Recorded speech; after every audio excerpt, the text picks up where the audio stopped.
বাংলাদেশে গত যেই স্বৈরাচারী হাসিনা সরকার তারা শিক্ষা ব্যবস্থায় কী ধরনের দুর্নীতি এবং কী ধরনের ধ্বংসযজ্ঞ চালাইছে এটার কিছু বিবরণ মোহাম্মদ আজম তার বক্তব্যে দিয়েছেন।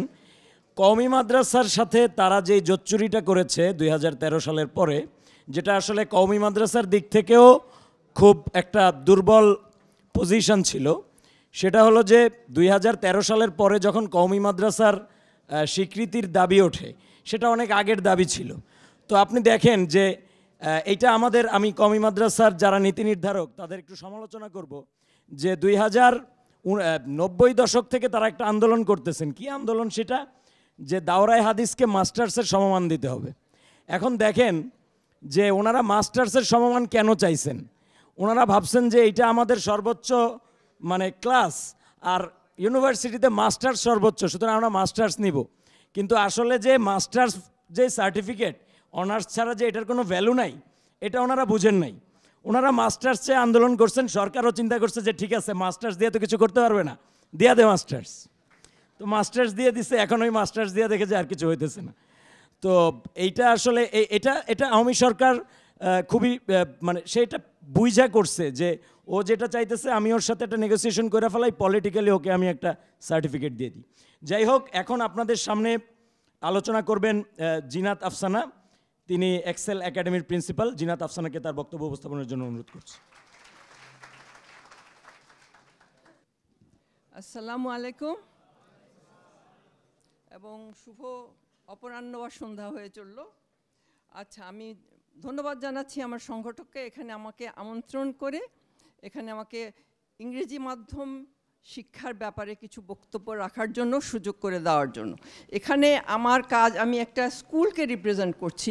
এখানে বেশিরভাগই তারা বিশ্ববিদ্যালয়ের অধ্যাপক, অনেক জ্ঞানী গুণী লোক, তারা অনেক বিষয়ে আলোচনা করেছেন। কিন্তু আমার কাজ হলো যে একটা ছোট্ট পরিসরে থেকে শিশু ও তরুণদের মধ্যে শিক্ষা এবং তাদের মানসিক বিকাশে সহায়তা করে তাদেরকে পরিপূর্ণ একটা ভালো মানুষ হিসাবে তৈরি করা, যাতে তারা দেশের ও দশের কাজে যোগ দিতে পারে এবং দেশের কাজে সহায়তা করতে পারে। এখানে যেহেতু ইংরেজি ভাষা, ইংরেজি মাধ্যম নিয়ে অনেক রকমের বিভ্রান্তির সৃষ্টি হয় মাঝে মধ্যে, সে ব্যাপারে আমি কিছু কথা বলবো। তবে ইংরেজি মাধ্যম কেন আমরা শুরু করলাম তার কিছু পটভূমি আমি দিতে চাচ্ছি। ব্রিটিশ শাসনকালে তৎকালীন ও বিভক্ত ভারতে আমাদের ইংরেজি ভাষা চালু ছিল বিভিন্ন পর্যায়ে এবং পাকিস্তান হওয়ার পরেও সেটা কন্টিনিউ করতে থাকে।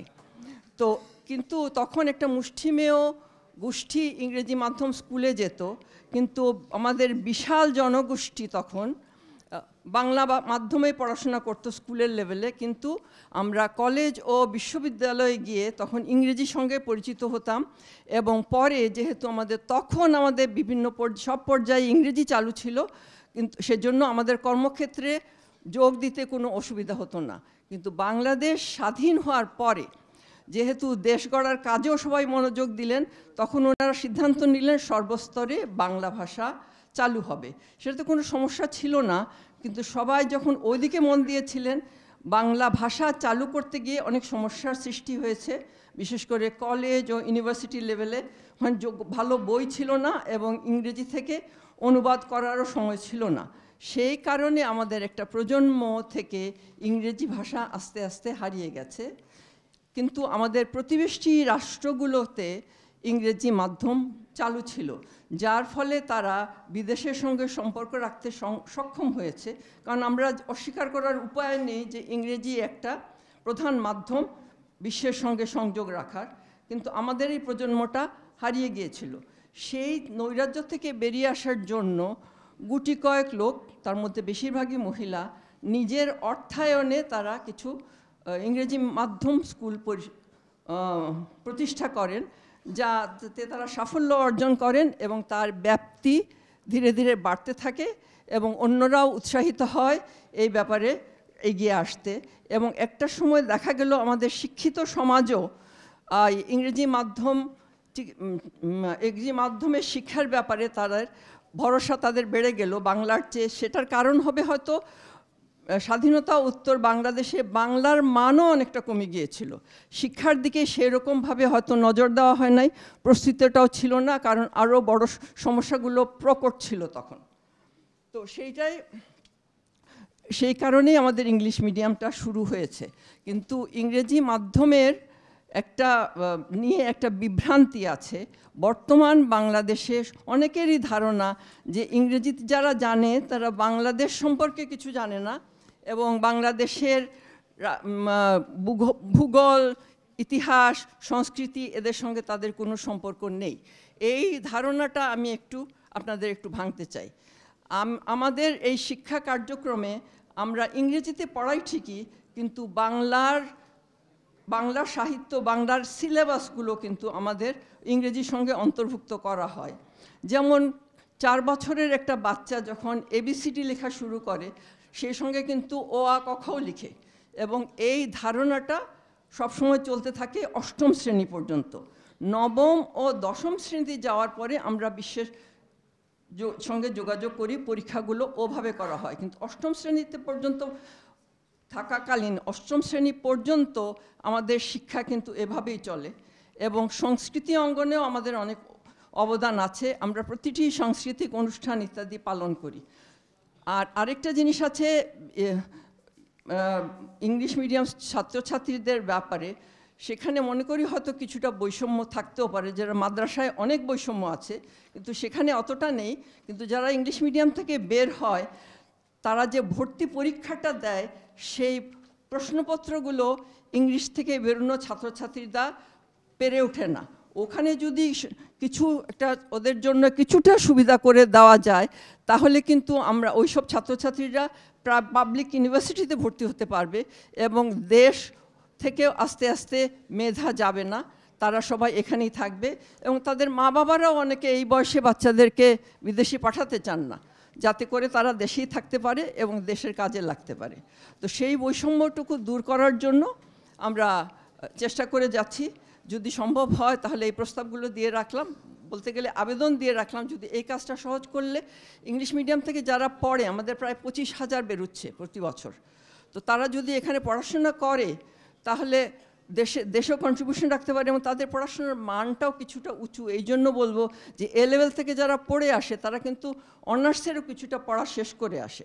সেই পরীক্ষাগুলো এরকমই থাকে। তো সেজন্য আমাদের সেই ব্রেইন ড্রেনেজটাও অনেকটা কমে যাবে, এবং আমরা দেশের কাজে সবাইকে আত্মনিয়োগ দিতে পারব। কিছু ইংলিশ মিডিয়াম স্কুলে কিছু আমরা পদক্ষেপ নিয়েছি কিছু সমস্যার সমাধান করার জন্য। এর পরিপ্রেক্ষিতে আমি কিছু প্রস্তাবনা আনতে চাই অন্য মাধ্যমের ব্যাপারে। যেমন কোভিড-19 সিচুয়েশনে আমরা অনলাইন ক্লাস শুরু করেছিলাম। আমি জানি না মাদ্রাসা বা বাংলা মাধ্যম স্কুলগুলোতে এটা করা হয়েছিল কিনা, এবং এটা আমরা অত্যন্ত সাফল্যের সঙ্গে করেছি। কিন্তু কোভিড পরবর্তী সময়ে দেখা গেল ছেলেমেয়েদের বিরুদ্ধে, বিভিন্ন বয়সের ছেলেমেয়েদের মধ্যে একটা ফোনের প্রতি আসক্তি বেড়ে গেল, এবং তারা নির্ভরতাও তৈরি করলো, কারণ ওই সময়টাতে সবার হাতে স্মার্টফোন চলে গিয়েছিল, যার ফলে তাদের মধ্যে হতাশা, অনেক কনফিউশন, অনেক কিছু, এবং পারিবারিক ব্যাপারে অনেক সমস্যার সৃষ্টি হলো। এটা বয়ঃসন্ধিকালের বাচ্চাদের মধ্যে বেশি হয়েছে, কিন্তু দেখা গেছে পরে 3-4 বছরের যারা বাচ্চা আমাদের স্কুলে ভর্তি হয়, তাদের মধ্যেও আছে। এবং মনোবিদদের মতে যে গর্ভাবস্থায় মা বাবা যদি বেশি ফোন ব্যবহার করেন, বেশি স্ট্রেসের মধ্যে থাকেন, বাচ্চাদের মধ্যে অটিজম, OCD, ADHD এগুলোর লক্ষণ দেখা যায়। তো সেটাকে আমরা সমাধান করার জন্য আমরা ব্যবস্থা নিয়েছি, এবং আমাদের একজন প্রশিক্ষণপ্রাপ্ত মনোবিদকে আমাদের স্কুলে রেখেছি, উনি ওনার বিভিন্ন টেকনিক দিয়ে এগুলো সমস্যার সমাধানের চেষ্টা করছেন, বাচ্চাদের দিয়ে করাচ্ছেন, বাচ্চার মা বাবাদের সঙ্গে সংযোগ সাধন করে সমস্যার সমাধান করছেন, এবং আমরা ফল লাভও করেছি। তো আমি এটা সংক্ষিপ্ত করে নেব আমার কথাগুলো। আমি এখন বলবো যে আমরা এখন একটা গ্লোবাল ভিলেজে বাস করছি। আমাদের উদ্দেশ্য হলো আমাদের সন্তানগুলোকে একটা বেটার গ্লোবাল সিটিজেন হিসেবে তৈরি করার। তার জন্য অন্য সব কিছুর সঙ্গে ইংরেজিতেও অনেকটা দক্ষতা দরকার, কারণ ইংরেজিটাই প্রধান সংযোগের মাধ্যম হয়ে দাঁড়িয়েছে। এবং ভার্চুয়াল টেকনোলজির মাধ্যমে তারা আমাদের ছেলেমেয়েরা শিক্ষা গ্রহণ করতে পারে। এবং এগুলো কিন্তু ইংরেজি শিক্ষা এবং ভার্চুয়াল টেকনোলজির সঙ্গে সম্পৃক্ত হওয়ার জন্য আমরা কম্পিউটার ক্লাসও শুরু করেছি প্রথম শ্রেণী থেকে। তো এই কাজটা আমি মনে করি প্রতিটি মাধ্যম থেকে করা সম্ভব, কারণ এটা দেশে বসেও করা যায়। আজকাল টেকনোলজি আমাদের পৃথিবীকে কাছে নিয়ে এসছে এবং অনেক কাজ সহজ করে দিয়েছে। কাজেই আমরা সবাই যদি এদিকে মনোযোগ দেই তাহলে আমাদের মধ্যে কোনো বিভেদ মনে হয় না, বিভাজন থাকবে বলে, কারণ আমরা সব একই রকমের শিক্ষায় শিক্ষিত হব। কেউ ইংরেজিতে পড়বে, কেউ আরবিতে পড়বে, কেউ বাংলায় পড়বে, কিন্তু বেসিক জিনিসগুলো আমাদের শেখা হয়ে যাবে এবং আমরা দুনিয়ার সঙ্গে সংযোগ সাধনে সম্ভব হব। এবং এই জিনিসটা আমাদের যে ছেলেমেয়েরা আছে, শিক্ষার্থীরা আছে, তারা মেধা ও মননে পৃথিবীর কোনো দেশের থেকে পিছিয়ে নেই। এখানে আমাদের শুধু প্রয়োজন সঠিক প্ল্যানিং, সততা ও নিষ্ঠা। এবং এটা যদি আমাদের থাকে, আমাদের ছেলেমেয়েরা যদি সঠিক দিক নির্দেশনা পায়, তাহলে তাদের পক্ষে সব কিছুই করা সম্ভব। কারণ এই সব সমস্যার অসম্ভবকে সম্ভব করার দেশ হলো আমাদের বাংলাদেশ। ধন্যবাদ সবাই।